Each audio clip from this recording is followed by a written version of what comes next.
A favorite quote by Samuel Adams, he said, "It doesn't take a majority to prevail, but rather an irate and tireless minority keen on setting brush fires of freedom in the minds of men."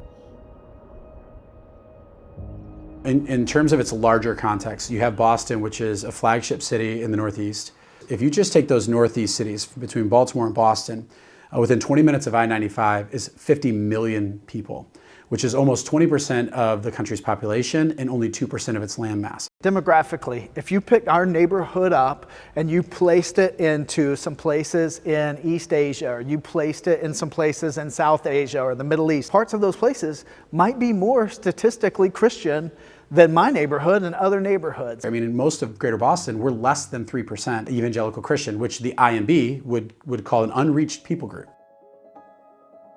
I look at all those hardships and I go, they are hardships, they are real, and they're challenging. They're also some of our greatest opportunities. Because if we can make disciples in a fast-paced culture, then that means we can mobilize disciples more quickly, we can plant churches more rapidly. The fact that we live in such a diverse community can present some of its challenges, but also it makes our entire community look a little bit more like Revelation 7 already. With that comes cost of living and some of those other additional challenges, but those are also opportunities to trust God more. I think the gospel is so good that it's actually not that people have rejected it, they just never heard it. I meet neighbors all the time. They've climbed to the top of the ladder. They've got the home and the vacations and the diplomas that a lot of people across the country are fighting for, and they get to the top of the ladder and they go, I leaned it against the wrong thing. And they go, oh man, is there something more? And my hope is that God would send people and partners and planters to come and live, so that when people begin to ask that question, is there something more?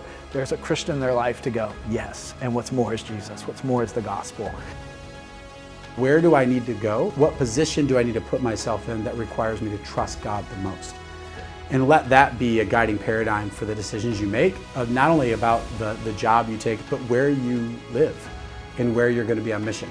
Because regardless of whether or not you're standing behind a pulpit or you're working in a cubicle or driving a truck or reading lab results, all of that is an opportunity to be on mission. We need more of those people living on mission in Boston. Don't ask where you would be most comfortable, ask where you're most needed. One of the greatest encouragements I've had along the way has been my involvement with Abundant Life. I don't even know that we would be here if it wasn't for churches like Abundant Life, who really said, hey, we're going to get behind this guy, we're going to love him, support him and his family. I'm grateful for the partnership that we've had, that we continue to have, and yeah, just looking forward to what God has for the next 17, 18 years.